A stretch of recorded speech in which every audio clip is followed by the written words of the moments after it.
thought my life was a mess because of bad luck. I thought the relentless, skull-splitting headaches, the dizziness, the weeks I spent just staring at the ceiling, convinced I was dying, were all symptoms of some terrible, undiagnosed disease. I was wrong. It wasn't a disease. It was a curse.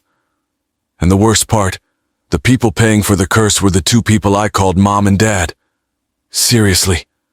Stop scrolling for just 30 seconds and hear me out. If you've ever had a parent, a step-parent, or anyone you trusted look you in the eye and treat you like you were nothing but disposable, you need to hear this story.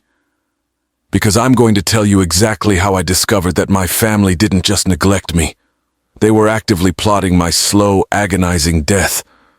I'm talking about black magic, poisonous dinners, and a $3 million motive that makes the hair stand up on my arms just thinking about it.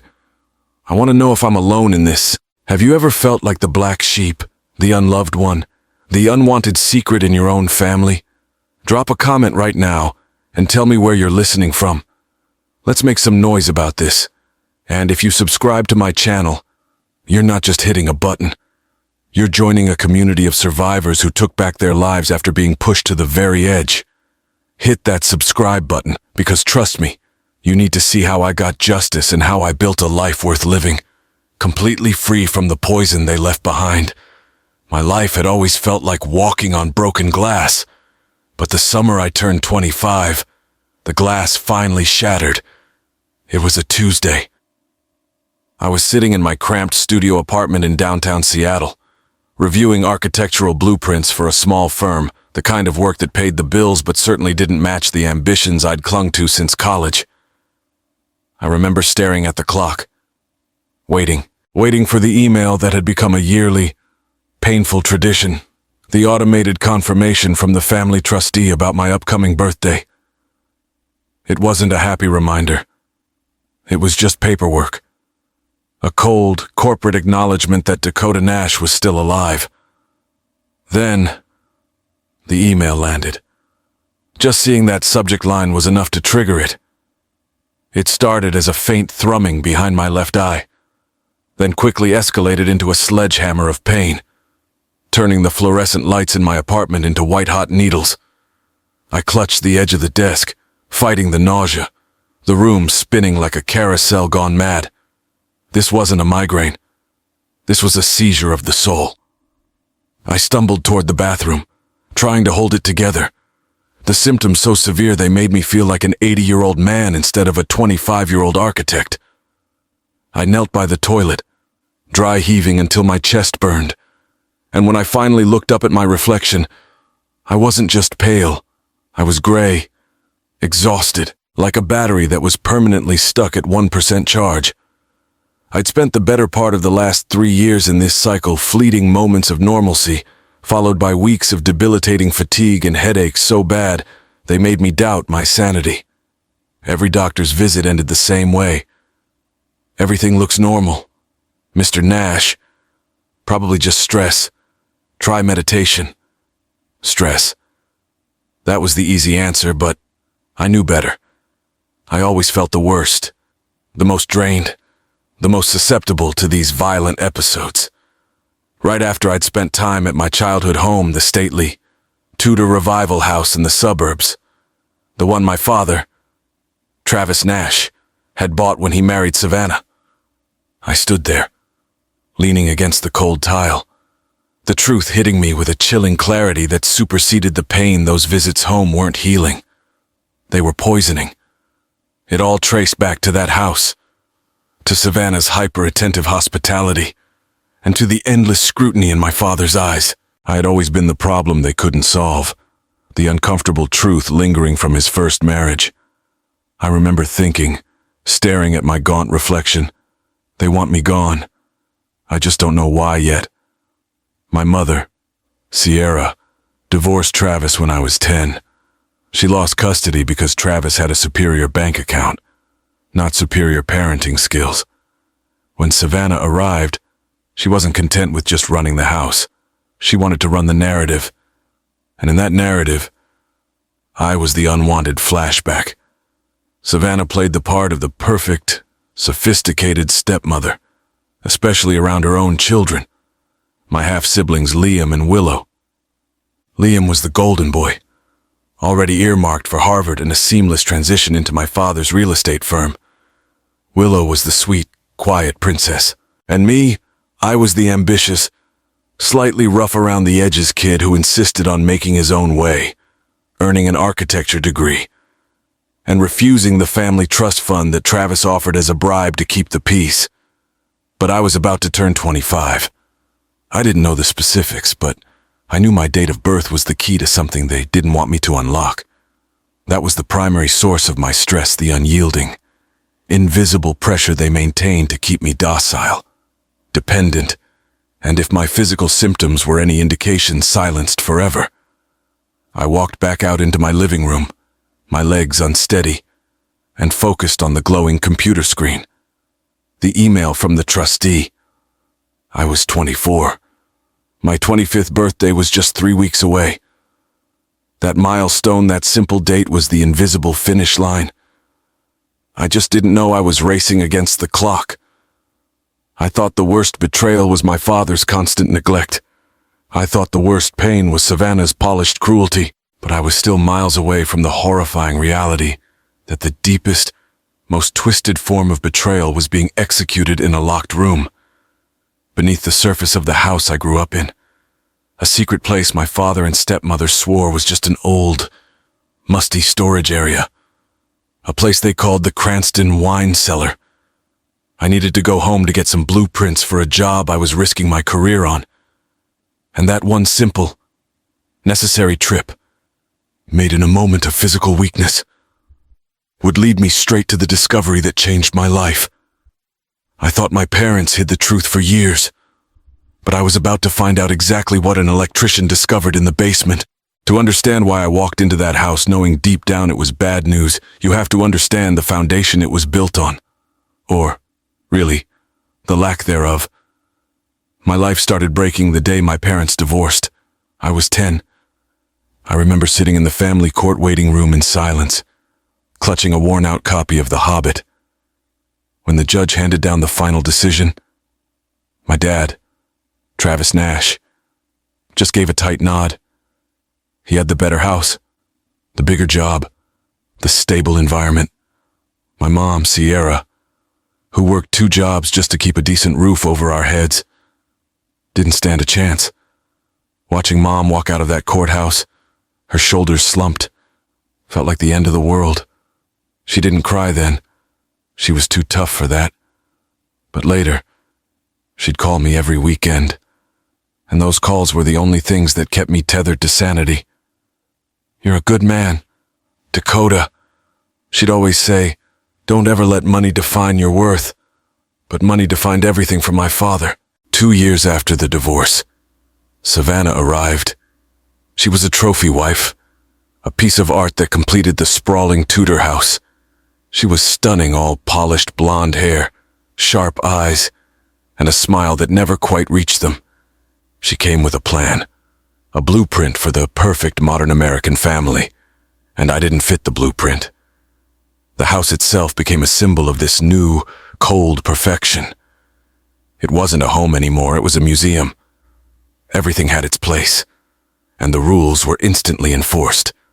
Savannah's control was subtle, suffocating. She didn't yell or hit, she used exclusion and money. My achievements, my acceptance into architecture school, the small scholarship I won were met with polite, lukewarm nods. Meanwhile, my half-brother Liam, who was 4 years younger than me, was constantly heralded as the golden boy. Liam excelled at everything Dad cared about: lacrosse, business clubs, networking. Every family dinner, every conversation revolved around Liam's inevitable succession to the Nash empire. I remember one time, I showed Dad a blueprint for an affordable housing project I designed for a school competition. It took me a month. Dad glanced at it for maybe 3 seconds and said, "Looks nice, son. But is it profitable? Liam's lacrosse team made the state finals. Did you hear?" That's when I learned the first rule of the blended illusion. My sacrifice, my effort, and my existence were worthless unless they served the Nash image. Savannah was the conductor of this orchestra of neglect. She'd always find a way to gently undermine me. If I needed money for books, she'd sigh dramatically and say, "Can't your mother help Travis has Liam's Ivy League fund to worry about?" It wasn't about the cash. It was about constantly reminding me that I was a burden, a separate account they couldn't wait to close. The only people I genuinely cared about in that house were my youngest half-sister, Willow. She was quiet, artistic, and completely overwhelmed by the constant pressure to be perfect. She'd sometimes sneak into my room just to draw or watch old movies, away from Savannah's demanding eye. She was the one flicker of genuine warmth, and I hated that I had to leave her behind every time I drove away, but the most potent symbol of Savannah's control. The one thing she obsessed over was the Cranston wine cellar. The cellar was behind a heavy, carved oak door near the kitchen. It was dark, intimidating, and perpetually locked with a thick brass padlock. Savannah's voice, whenever the subject came up, would drop to a low, chilling register. "That space is structurally unsound. Dakota.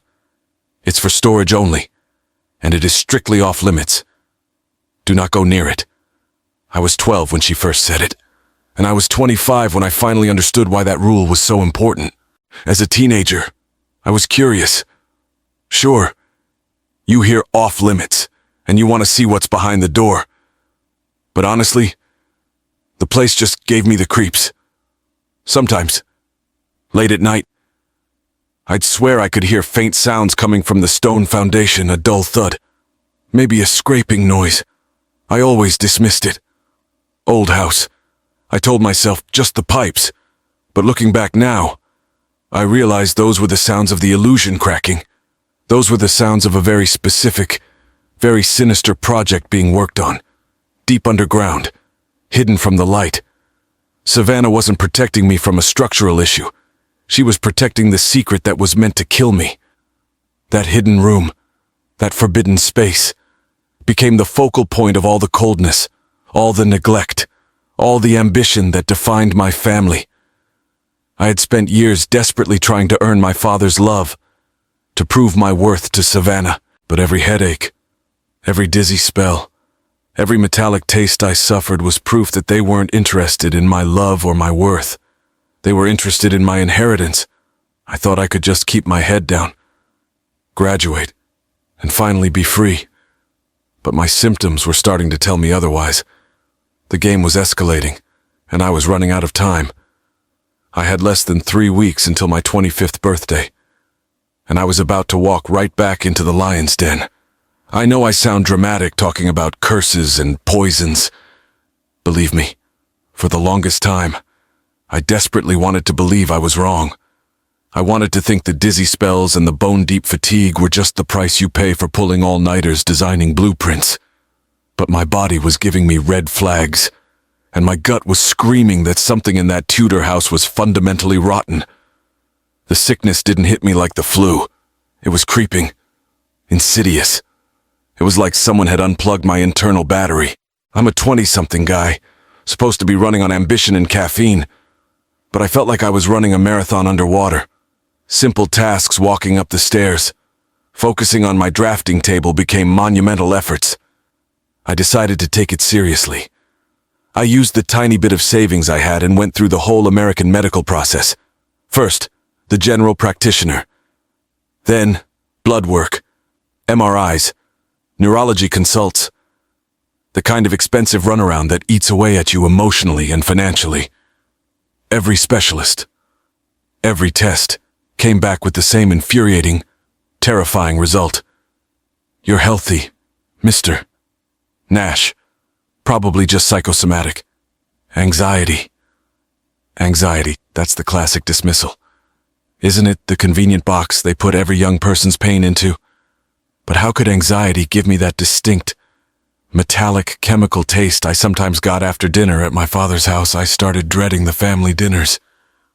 Even though I went for Willow and Liam, I had to maintain the facade.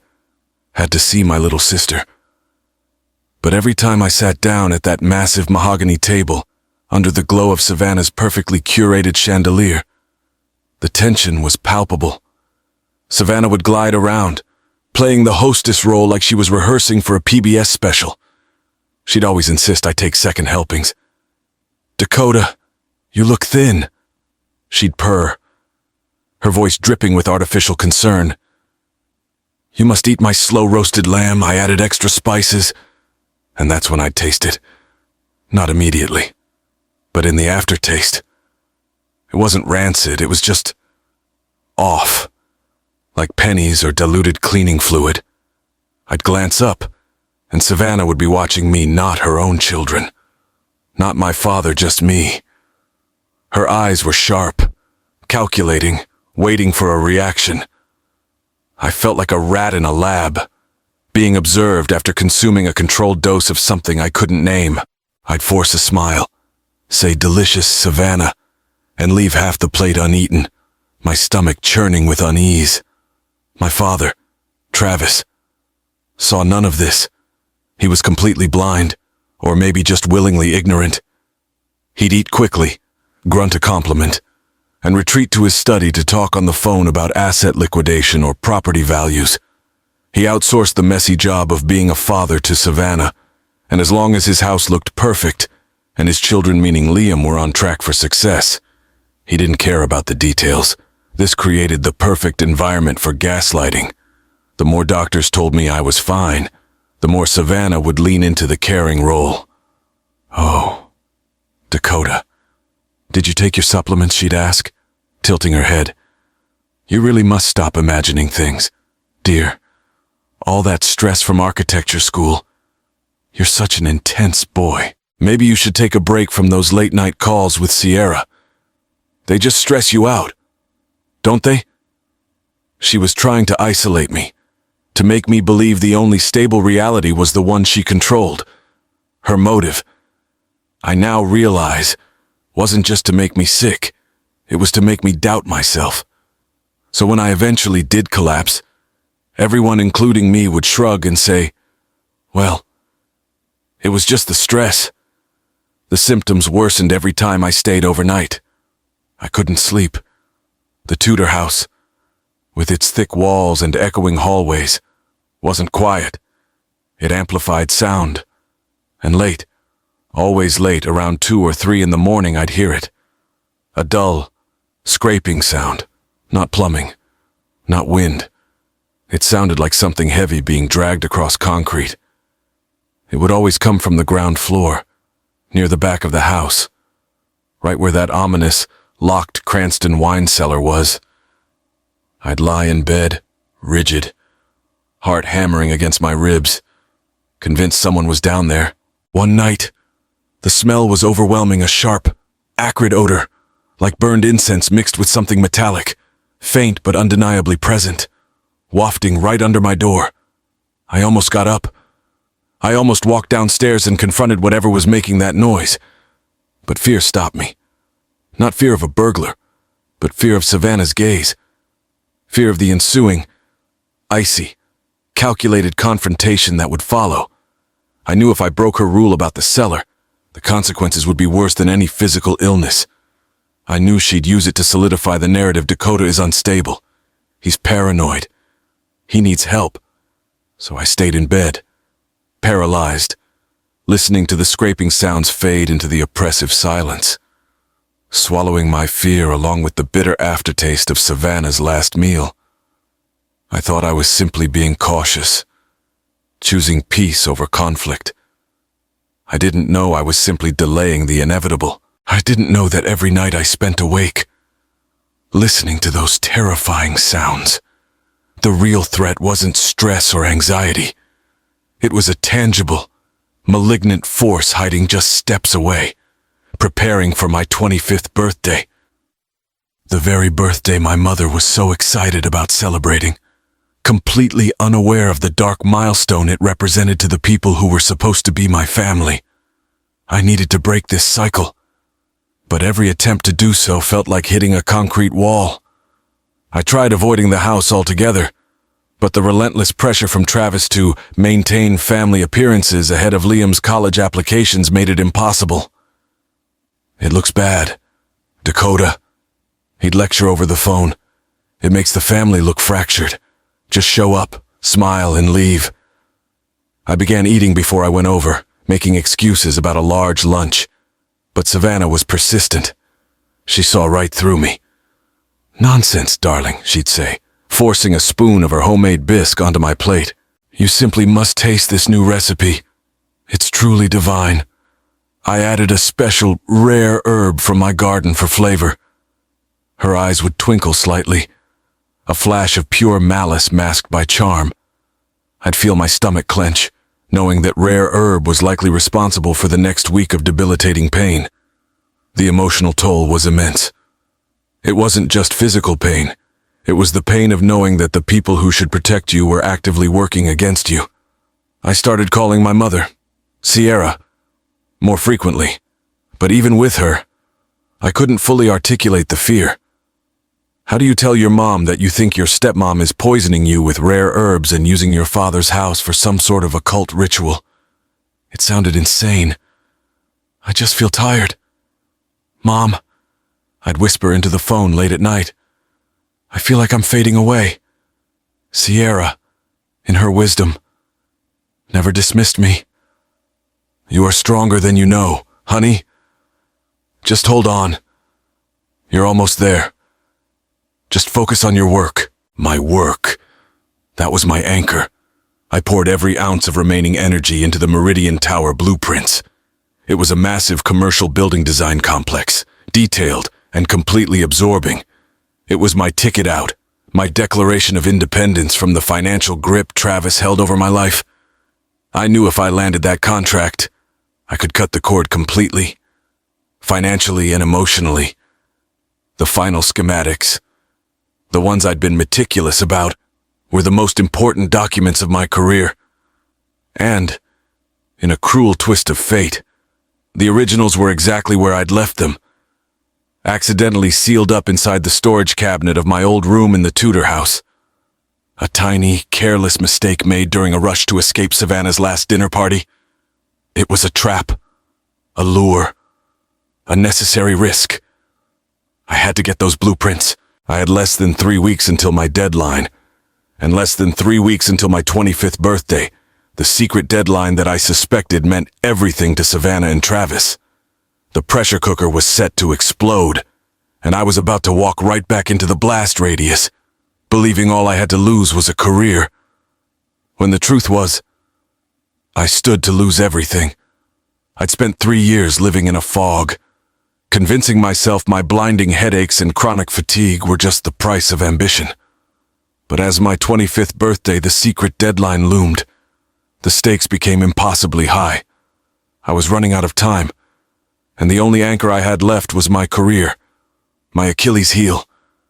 The one thing I needed to escape the Nash orbit entirely was the final, original design schematics for the Meridian Tower project.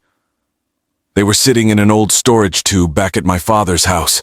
I was already fighting off a debilitating physical crash, but missing this deadline meant handing Travis the exact leverage he needed to force me back under his financial thumb. I couldn't let that happen.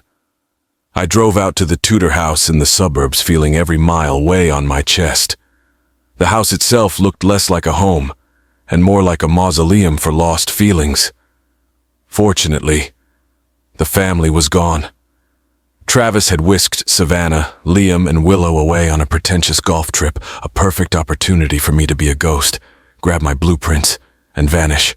I let myself in, and the silence was unnerving. It felt like the air itself was holding its breath. I went straight to my old room, grabbed the heavy cylinder tube containing the Meridian schematics, and the rush of relief was physical. Get out, now. That was the only command in my head. I made it halfway to the kitchen when it happened. The lights died. Instantly. Totally. I wasn't prepared for the sheer darkness. It felt aggressive, smothering. I stood frozen, my heart slamming against my ribs, recognizing instantly this wasn't a neighborhood blackout. This was isolated, internal, and timed with malicious precision. My rational architect brain kicked in instantly. I checked the main breaker in the garage. It was fine. The fault was deep, internal, and I knew exactly where the master electrical panel was located near the sub-level utility closet, right next to the notorious Cranston wine cellar. I couldn't leave the house like this. Travis would use it. He'd spin the story Dakota showed up, caused electrical damage, proving he's too unstable to be trusted. I had to fix it before they returned. I called an electrician.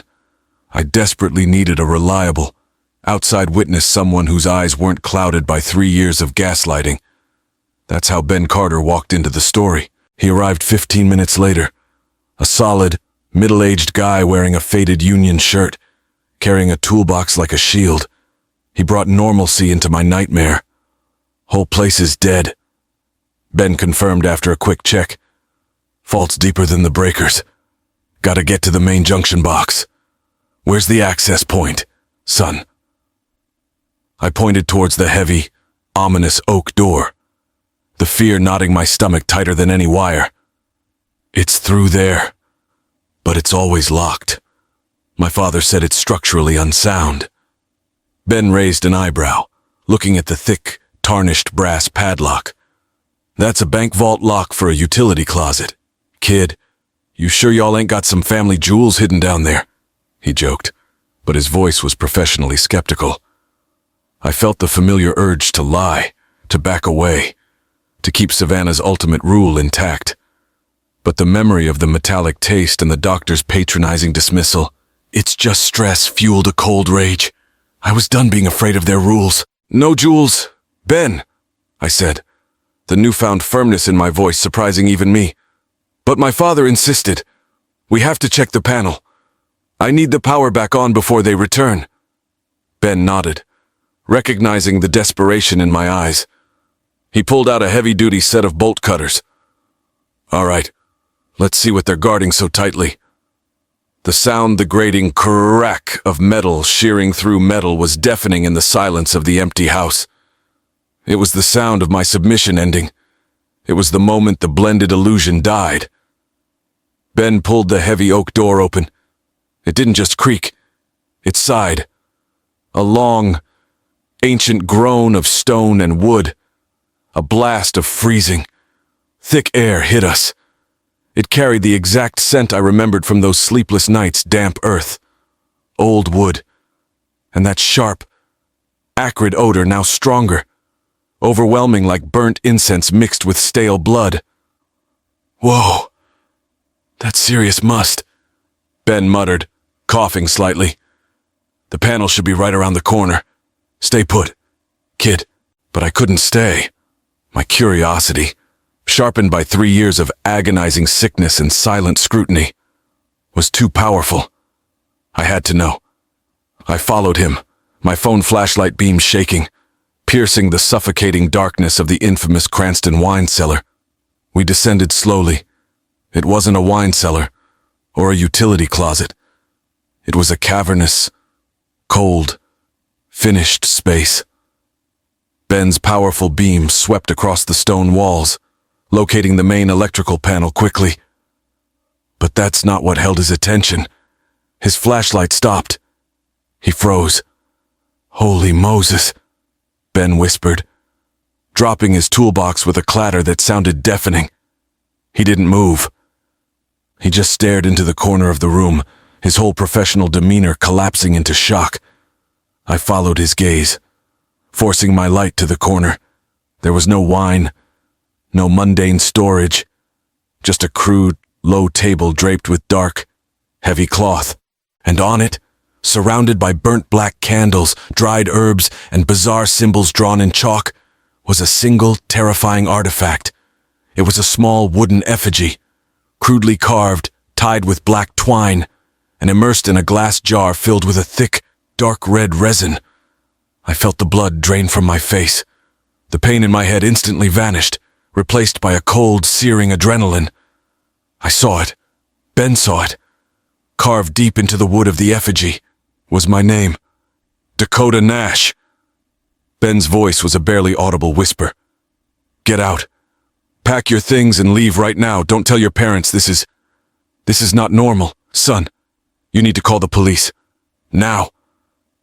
I didn't argue. I didn't question my sanity anymore. My symptoms, the strange food, the forbidden door, it all slammed into focus. This was it. This was the dark purpose behind the gaslighting. I stared at the pinned effigy, the proof that my parents hid the truth for years, and an electrician discovered it in the basement. Ben was talking, his voice a low, frantic buzz, but I couldn't process the sound. All my senses were focused on the effigy. The cold, raw truth of the discovery had replaced the blinding headache. It was a trade-off physical pain for psychological trauma. And in that moment, I preferred the trauma. At least it was real. At least I wasn't crazy. I walked toward the table, ignoring Ben's panicked whisper to stand back. The air around the makeshift altar felt several degrees colder than the rest of the cellar, heavy with the stench of spoiled copper and the sickeningly sweet, burnt spice. I forced my phone flashlight to stay steady, illuminating the horrifying tableau. It was clear this wasn't some teenager's prank. This was deliberate, meticulous, and deeply unsettling. The small, crudely carved wooden doll, tied with twine, was immersed in a large glass jar, filled with that thick, dark red resin. It wasn't just a simple object, it was a chilling piece of folk horror brought to life. And the name carved on its face. Dakota Nash was the signature of their intent. Next to the jar lay a leather-bound journal. It was open to a page covered in Savannah's elegant, unmistakable handwriting. She hadn't been using it for polite society notes. She'd been using it for record-keeping. My name was repeated over and over, next to cryptic symbols and meticulously detailed dates. Several dates were circled aggressively in red ink, culminating in the date of my 25th birthday. I saw the columns. One column was labeled Symptoms Reaction and another Dose Method. It wasn't just a curse, it was a horrifying scientific experiment. Headaches severe. Increased dosage. Appetite diminished. Administer special tea. The special herb she'd purred about over those sophisticated, agonizing dinners wasn't flavor, it was calculated poison. My blood ran cold, but my mind was clearer than it had been in years. The shame, the self-doubt, the anxiety had all burned away, replaced by a pure, white-hot, furious clarity. They didn't want me to just die. They wanted me to believe I deserved to die. They wanted me to succumb to stress, fulfilling their narrative. "Dakota, please, we have to go," Ben pleaded, grabbing my arm. He was terrified, looking over his shoulder as if the house itself was about to cave in on us. I shook my head, pulling away. No, not until I have proof. My hands were shaking, but I raised my phone and systematically photographed everything. The effigy, the jar, the mystic symbols scrawled on the stone walls, the ritual candles, and most damningly, Savannah's journal, open to the tracking page. Every click of the camera shutter felt like a bullet fired back at my tormentors. I wasn't the victim anymore, I was the witness. "Okay," I said, finally, my voice flat, devoid of emotion. "Now we leave." And now, we call the police. We scrambled up the cold stone stairs. When we reached the hallway, the silence was still there, but now it felt malicious, pregnant with anticipation. Ben, bless his soul, immediately confirmed he would be my primary witness. He knew if he left, the narrative would instantly revert to unstable Dakota, making things up. I dialed 911. I didn't mention witchcraft or effigies. I kept it cold, precise, and professional. I'm at a residence in the suburbs. I found evidence of dangerous chemicals, illegal substances, and potential criminal intent in the sublevel of the property. It involves 2 residents. Please send an investigative unit. Within minutes. The distant sound of approaching sirens broke the suburban stillness. An unmarked sedan arrived first, followed by a patrol car. The man who stepped out of the sedan, sharp-eyed and serious, introduced himself as Detective Morales. I showed him the pictures on my phone. Morales didn't flinch, but I saw the subtle tightening around his jaw when he saw the effigy and Savannah's handwritten chart. He looked at Ben, who nodded immediately, confirming my account. Everything he said is true, Detective, Ben stated firmly. I cut the lock myself. We found this when we went to check the main electrical junction. Morales didn't hesitate. He sealed the oak door with yellow tape and immediately called for specialized backup forensics, lab analysts, the works. The house that had always been about perfect appearances was now officially a crime scene. As the forensic teams arrived, all gloves, masks, and sterile bags, Morales pulled me aside. Mr. Nash, we are retrieving samples now. Based on the documentation and the setup, this is not a joke. It looks like premeditated assault, possibly with the intent to harm over a prolonged period. We're looking for controlled substances, Mr. Nash. Specifically toxins. Toxins. That word hit me harder than the sight of the doll. 3 years of my life, written off as anxiety, were actually 3 years of slow, deliberate poisoning. Savannah hadn't just been cold. She had been calculatedly malevolent. I was sitting on the cold curb outside, watching the flashing blue lights reflect off the expensive, flawless stucco of the Tudor house, when I heard the unmistakable rumble of Travis's black SUV turning onto the street. They were back. I stood up, bracing myself. Travis pulled into the driveway, slamming on the brakes when he saw the patrol cars and the yellow tape sealing the wine cellar door. Savannah was in the passenger seat, her blonde hair perfect, her expression initially one of annoyed confusion. Liam and Willow were visible in the back, wide-eyed and silent.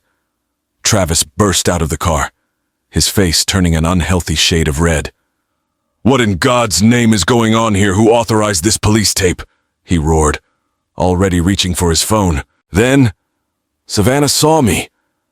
Her confusion vanished. That perfect hostess smile didn't just drop. It shattered, replaced by a look of pure, icy fury. She knew I had seen it.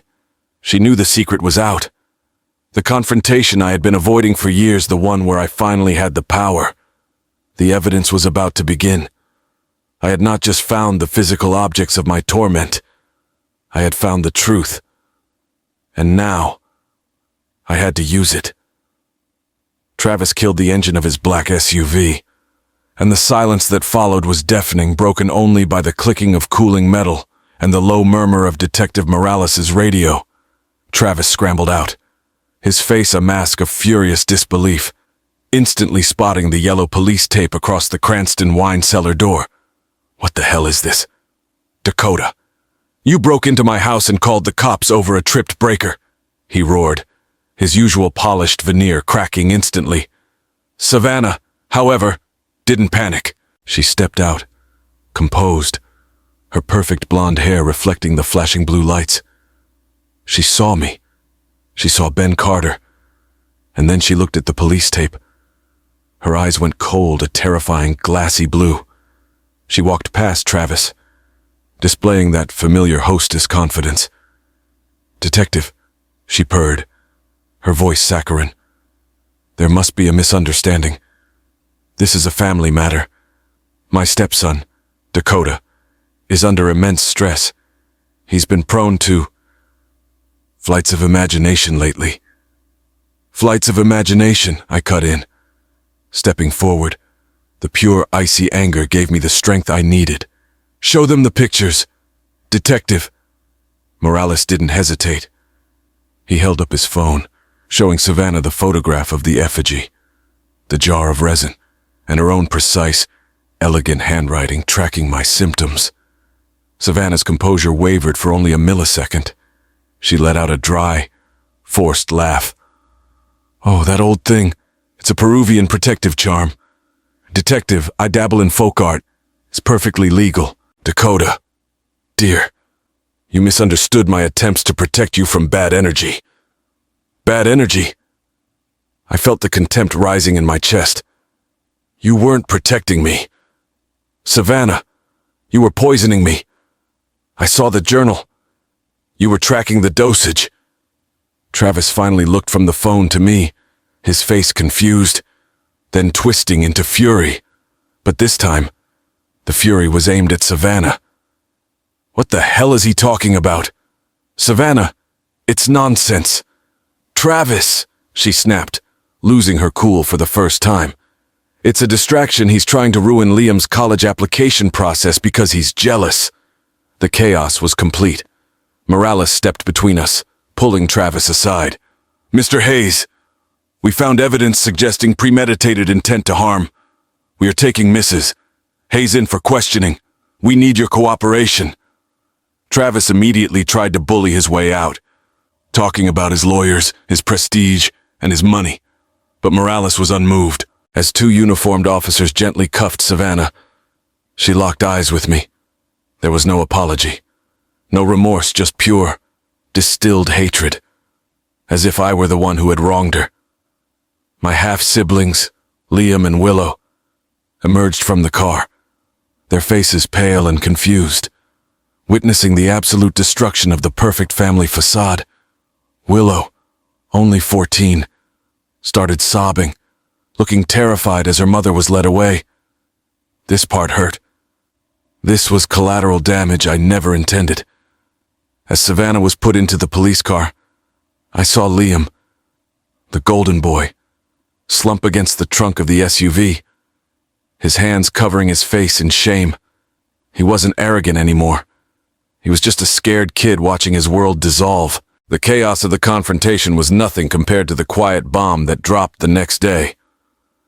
Detective Morales asked me to meet the family's managing attorney, Mr. Davenport. Mr. Davenport, a weary man with kind eyes and a pristine mahogany desk, laid out a document.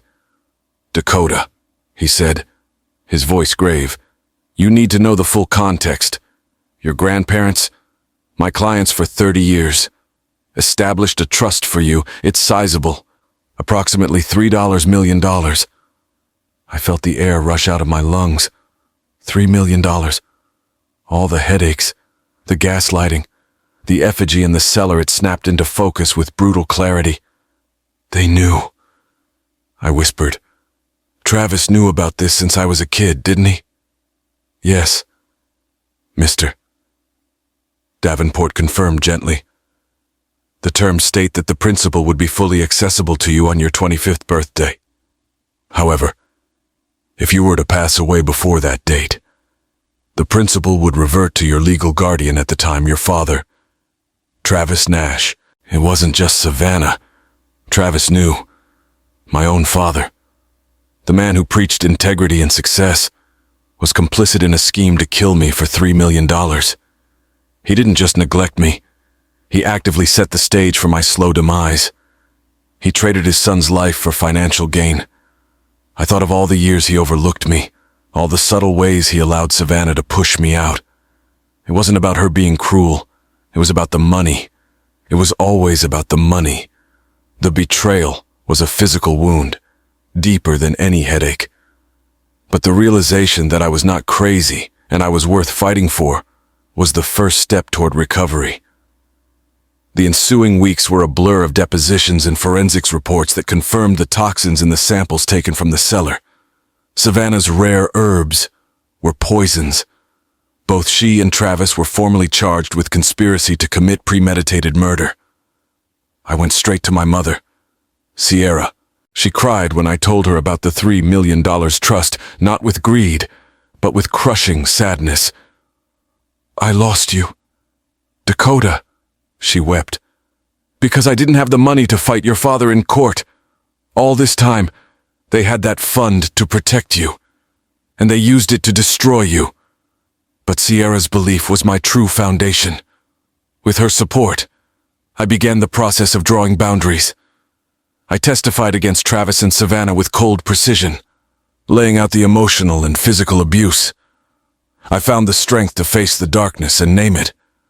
The initial boundary was set. I secured an emergency court order to ensure Liam and Willow were temporarily placed under the care of Travis's older, non-complicit sister.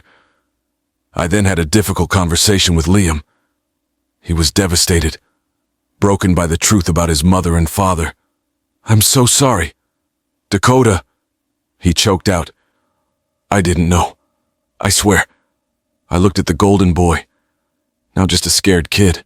"I believe you, Liam," I said, my voice gentle but firm. "But you need time to heal, and I need space to breathe. The hate stops here. Don't let their actions define you." "I won't." That was the end of the old life. I had the truth. I had the evidence, and I had started the painful process of setting boundaries, choosing justice over silence, and choosing my own sanity over their perfect, poisonous illusion. The trial, like the symptoms before it, was a blur of exhausting cruelty. Travis tried to use his wealth and influence to spin the story mental distress, misidentification, even blaming me for planting the effigy. But the evidence was overwhelming: Ben Carter's testimony, the forensics report on the toxins, and Savannah's meticulous, terrifying journal. The legal system, for once, saw past the polished facade of the Nash family. Savannah received 25 years for aggravated assault and conspiracy. Travis, for his direct knowledge of the trust fund and complicity in failing to report the crime, was sentenced to 20 years. 20 years. The number felt strangely small compared to the 3 years of hell they put me through. But it was justice. It was closure. The final act of severing the cord happened months later, at the state penitentiary. I went to see Travis. Not for his sake, but for mine.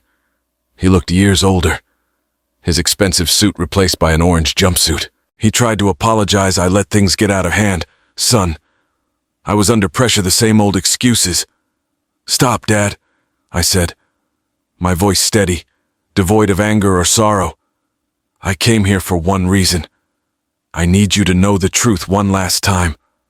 Grandpa and Grandma left me that $3 million to protect me. You tried to turn it into my execution fee. That's the difference between true love and your greed. And I choose their love." I stood up and left. I didn't look back. Walking out of that cold, gray facility and breathing the free, open air felt like shedding a skin I'd been trapped in for 15 years. My 25th birthday arrived quietly. There were no grand parties. Just a simple dinner with my mother, Sierra. The following day, I met Mr. Davenport, and the $3 million trust fund was officially transferred to me. I never touched the principal for frivolous things. That money wasn't a reward, it was a responsibility. And more importantly, a legacy of love. The first person I took care of was the man who saved my life. I called Ben Carter. He came to my temporary apartment, thinking I needed a quick wiring job. "Ben," I said, handing him an envelope, "this isn't for an invoice. This is because you stood up for a kid you didn't know against the rich folks in the big house. You told the truth when I needed it most." Ben opened the envelope, and his eyes widened at the sight of the zeros. It was a substantial amount, enough to secure his business, upgrade his equipment, and pay for his grandkids' first year of college. He didn't cry, but he gripped my hand so hard his knuckles turned white. "Dakota," he choked out. "God bless you. Son, thank you." Kindness, I learned, is the only currency that truly matters. And I made sure Ben was paid in full. Next, I used a portion of the money to buy a small, cozy craftsman house, not the cold Tudor, but a place with large windows and a working fireplace. I immediately called Sierra. "Mom," I said, choking up, "I want you to quit your job. I want you to sell your place. I want you to come home and build a life with me." She cried, happy tears this time. "My boy," she kept saying. Within weeks, she moved in. For the first time since I was 10, our kitchen was filled with her soft humming and the smell of home-cooked meals I could eat without fear. We were finally a family, built on choice, not obligation. The final piece was the Nash Legacy Fund. I established it to provide academic scholarships and mentorship for young adults who had survived toxic family environments, just like me, or aged out of the foster care system. Every time I signed a check for a student or read a thank you letter, I felt my grandparents' presence. I wasn't just spending the money. I was fulfilling their promise. I also secured legal guardianship of Willow and Liam. They are currently living with their aunt, but I visit constantly. I want them to know that the darkness their parents created does not belong to them. They are healing, and I am committed to making sure their story is one of recovery, not resentment. It took the absolute worst kind of betrayal, the kind that involves poisoned food and occult effigies for me to realize my value. I wasn't the burden. I was the target. And now, I'm the victor. I beat the odds, not just by surviving the poison, but by refusing to let the hatred infect me. I hope my story resonates with you.